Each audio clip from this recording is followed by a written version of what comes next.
Well, welcome back to Transcendent, and I am Joe Jones, and I'm the dad. And I am Raya Jones, and I'm the daughter.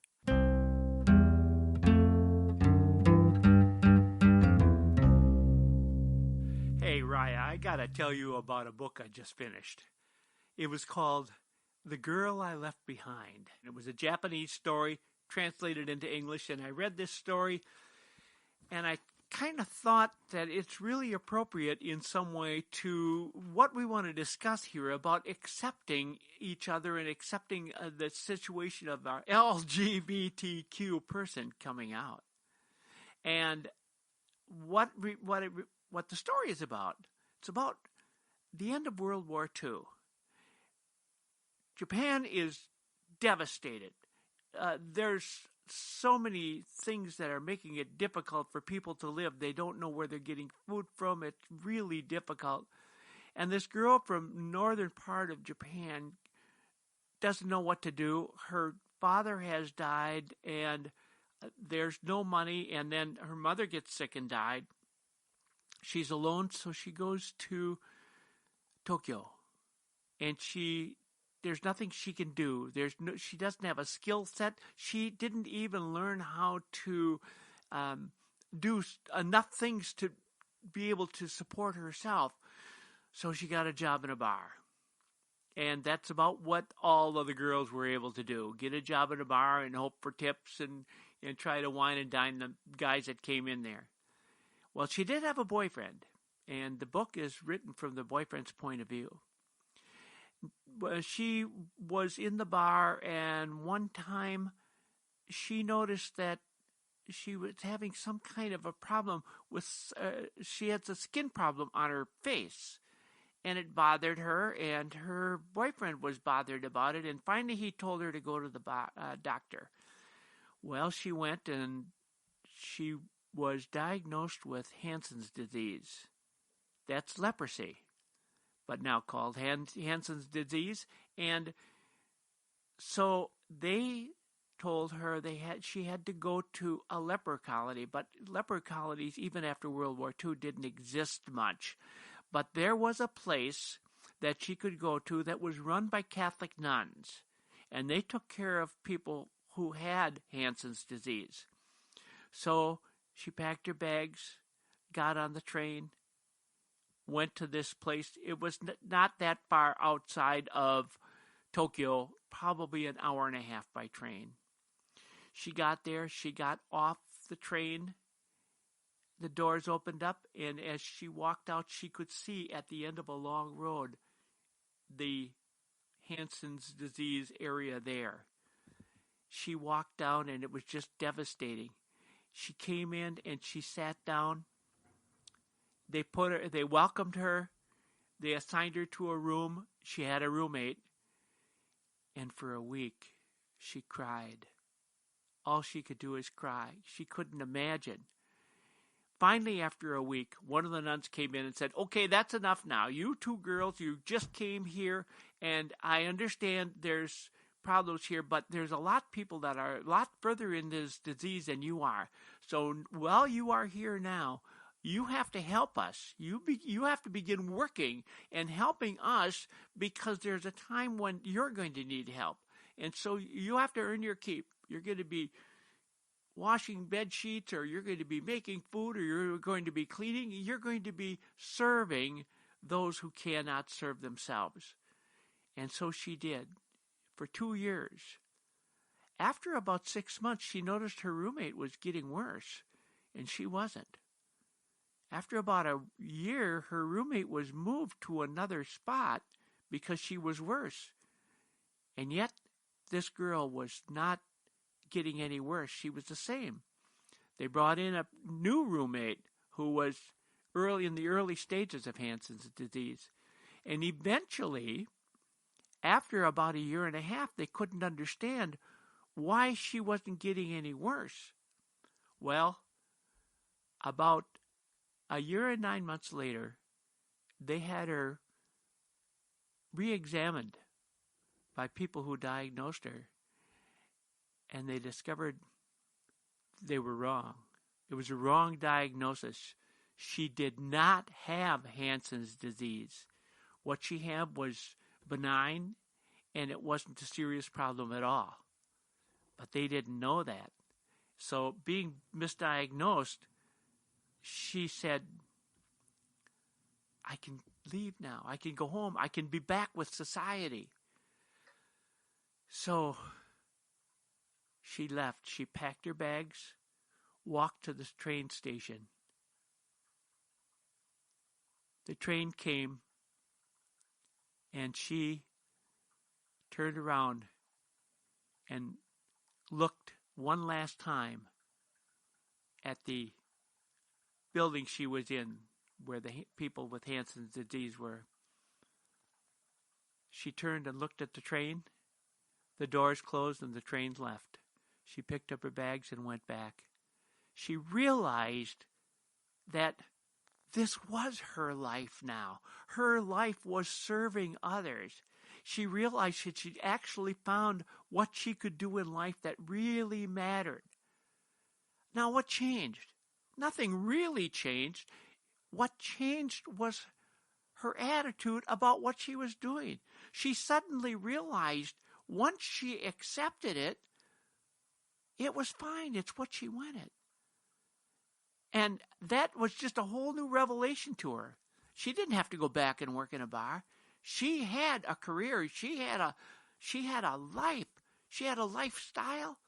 She had a purpose in life. And it gave her a whole new fresh on life.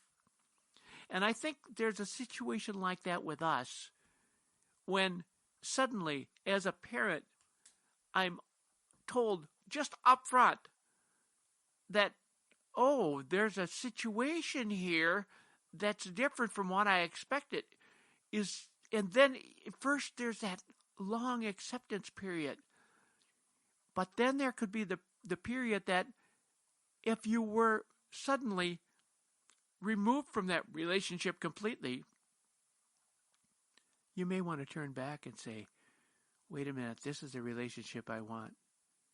And that, I think, is the kind of thing I think of when I think about that kind of a relationship with your child.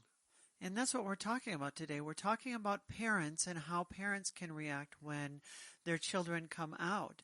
And so some parents will have exactly that situation that originally, maybe most parents, feel like, I don't know how I'm going to react to this, how I'm going to respond to this. Cry for a week. And cry for a week. And then eventually you come to terms with it, you come to grips with it.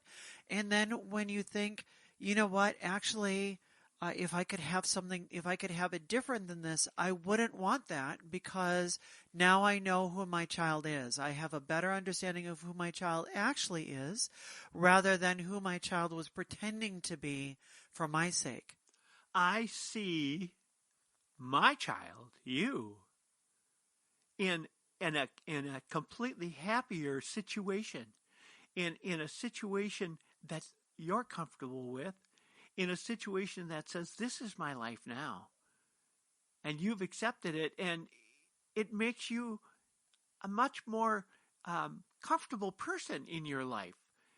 And for me to see, well, I'd like to bring you back to something that you're not comfortable with, doesn't make sense. Not at all, no. And I appreciate that very much. It is, I've always described it as life before transition was like black and white. It didn't feel right. And now it's Technicolor. It feels like, wow, this is so much. It's like Dorothy when she steps into Oz and, wow, there's color now and things. So, and I like that the story that you shared about how she realized, this is where I belong. And once you come to terms with it, eventually you find out, this is where I belong. And some parents even say, you know what, let's start a podcast talking about this. The power of parents is so critical when we're talking about LGBTQ people. Children coming out, the most critical thing is to have the acceptance of a parent. And we know how much parents influence us because, how many of us say, I am not going to be like my parents. And then, of course, you grow up and you become exactly like your parents. We all say, I'm not going to raise my kids like mom and dad did. We don't all say that, but many people do. And then they end up doing the exact same things. So like for me, I've always said, I'm not going to tell those same corny jokes that you tell. And yet I find myself telling them all the time, and my kids roll their eyes, roll their eyes at me and all of my jokes, and yet now Megan, who is now off in college, she's 21 now, and now I hear her telling those same jokes. That's right, exactly. And she laughs and she says, "Yeah, I know. I'll tell those jokes forever." That's how it goes. We are so influenced by one another. So the power that parents have is so much. It's so critical that parents respond correctly. If you respond incorrectly, you can really end up doing a lot of damage and really causing a lot of hurt to your children. It's the same way when you're disciplining your children. There's a good way and a bad way. And I can tell you, I am not a perfect parent. And I don't think anyone is. Oh, shoot. I was really thinking, here we got the perfect parent. We're going to go ahead and put you on a pedestal and say you're the perfect parent. Where's my plaque? But I do think that it's always a learning curve. You're always learning as you go along, and you're learning how to do it better. But when you get to the point where it's something like this, that's really a complete change in the way that you thought you had a relationship with your child. It can be completely different. To me, there's a lot of reactions to that you can have. I shared in an earlier podcast that when I first heard this from you, I didn't react at all. I accepted it as though you just told me what you had for lunch. And it wasn't that I was really just processing it inside. And the first thing I thought of, either I accept it or I lose you. I knew that. That's the one thing I kept thinking over and over in my mind. And I think that's the one thing that was critical enough to carry me through all this. But the reaction that you can get, the reactions that I could have done, is completely different from what I did. But I think any one of those thoughts would have been a concern for you. And it would have made it more difficult for you as well as for me. And it would have injured our relationship. What I should say before this was very close.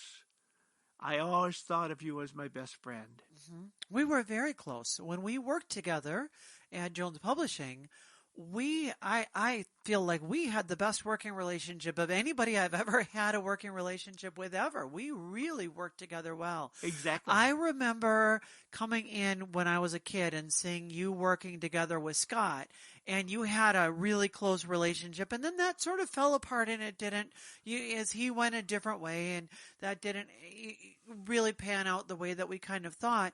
But I feel like when you and I work together, and I've seen that through the years as you've worked with one person or another person who kind of ended up becoming your right-hand person, but you and I worked together very, very well, I think. We sure did. Better than anyone that I've ever seen you work with before. So Exactly. Yeah. Well, for one thing, we're both idea people. Yeah. We both are, we like very you much say, are.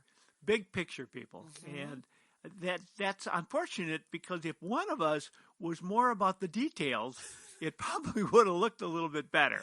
Right? But we did have people for that as well, so that did make a difference. But for us to work together in just not only building the business, but also running the business, and also traveling together, and just a variety of things that we did, we would share with each other. We would feed on each other, and we would get excited about each other's ideas. Absolutely. Yes, we sure did. Yeah, we had a lot of road trips where we would come back. I remember driving back from Florida with you, and just all the fun. We played the game. We played a game with the Sirius XM. Do you remember this? Yes, we I played do. a game that we had the 50s station, the 60s station, the 70s station, the 80s, the 90s, and then the 2000 station. We would flip through, and we would try to guess the artist in each decade. And you, of course, were really good on the 50s and 60s ones. I, of course, was really good on the 80s and 90s ones. And then we were both about equal in the 70s. And it was right. a fun game that we would play. But between that, then we talked about business ideas and the new ideas. We just had such a great time. We did. I think that in some ways, having such a close relationship can actually make it harder when the child comes out, because since you are so close, it's like, here's this hidden part that all of a sudden comes out. Oh, I didn't know that was there. You had no idea, did you? No, No. I didn't. You're right. No. Absolutely, I didn't. And most people didn't. I did a very good job of hiding it because I didn't want anyone to know. I'm not sure you always knew yourself. Well, it depends on what you mean by knowing. I always knew, but I didn't know what it was that I knew.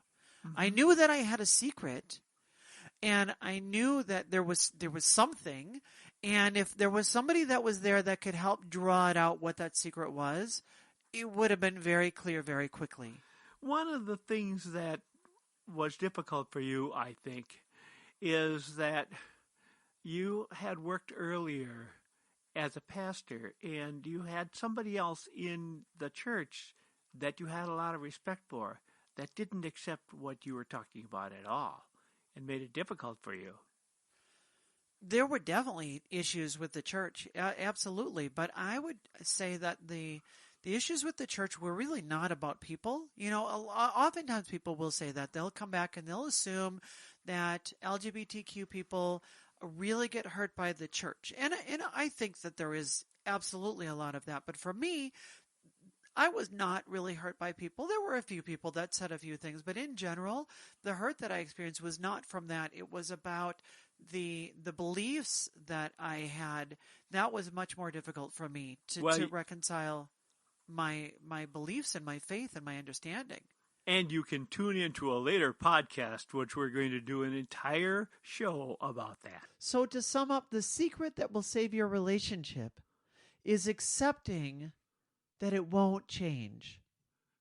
Just like the girl that you talked about in the book. Exactly. She understood that people that had Hansen's disease, that was with them for life. And it wasn't going to change, but she also realized that it was her calling. And it was because it was her calling, she was able to identify when she walked away and thought, this is the end. I'm done with this. I can move on with my life. She realized it was her life. And when we're in a situation where me as a parent, I have one of my children coming out, I realize that's not going to change. That's the reality.